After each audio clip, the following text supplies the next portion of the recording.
नमस्कार। दोपहर के 12 बजे के साथ ही शुरू हो चुका है मिड डे। मैं हूं रश्मि श्रीवास्तव आपके साथ और बुलेटिन की शुरुआत चाईबासा की बड़ी खबर के साथ करेंगे, जहां आईईडी ब्लास्ट हुआ है।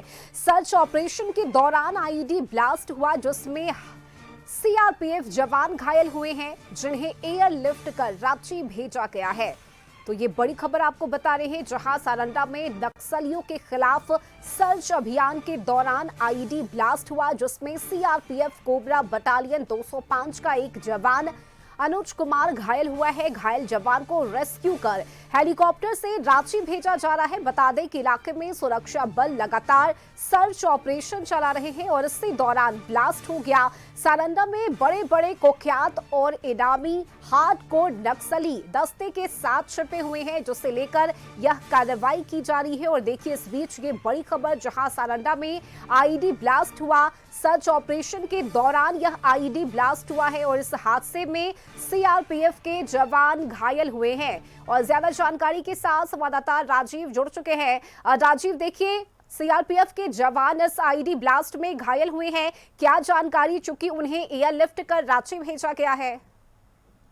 जी रश्मि, नक्सलियों के खिलाफ जो है लगातार सर्च अभियान चलाया जा रहा था। आज भी सुबह में सर्च अभियान चल रहा था। इसी दौरान जो है नक्सलियों द्वारा जो आईडी लगाया गया था, उस आईडी की चपेट में कोबरा 205 बटालियन का एक जवान है, वो आ गया है और घायल हो गया है।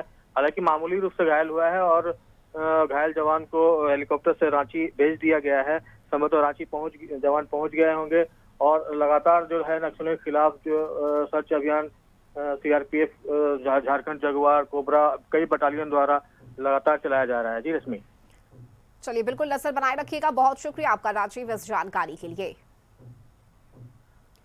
और रांची से संवाददाता नैयर भी हमारे साथ जुड़ चुके हैं। और नैयर, क्या जानकारी, घायल जवान रांची पहुंच चुके हैं?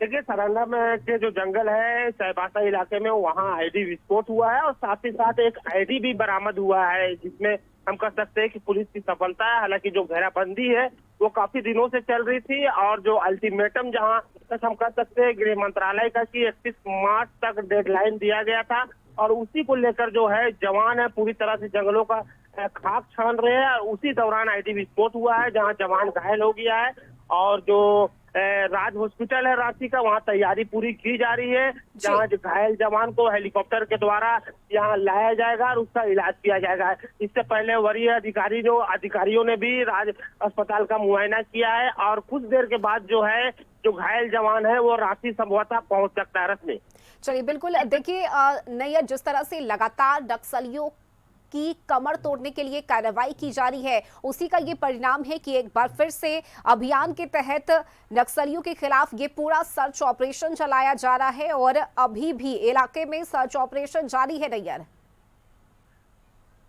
अल्टीमेटम गृह मंत्रालय के द्वारा दिया गया था। हालांकि इससे पहले जो डीजीपी थे उनका भी एक अल्टीमेटम था कि जनवरी तक जो है नक्सल मुक्त झारखंड कर दिया जाएगा। हालांकि झारखंड के बहुत से इलाके में नक्सल पूरी तरह से खत्म हो चुका है, लेकिन जो सारंडा है और चाईबासा जो इलाका है, वहाँ अभी भी जो इनामी जो हम कह सकते हैं नक्सली है, अभी भी वहाँ डेरा जमाए हुए हैं, लेकिन उसकी संख्या जो है काफी कम है। हालांकि जो सुरक्षा कर्मी है उसका कहना है कि हमने चारों तरफ से है जो नक्सलियों को घेर रखा है और इस कारण जो नक्सली है अपने आप को बचाने के लिए जो जंगल है, जो काफी सुदूर जंगल है, वहाँ आईडी लगाए हुए है कि कोई भी सुरक्षा कर्मी आए तो वहाँ विस्फोट हो जाए। तो उसी को जांच करते हुए आज इस तरह का हादसा हुआ है। तो कहीं ना कहीं हम कह सकते हैं कि जो झारखंड पुलिस हो या सेंट्रल का जो सीआरपीएफ फोर्स हो, वो कहीं ना कहीं पूरी तरह से दम्बिश जो है नक्सलियों में लगाए हुआ है।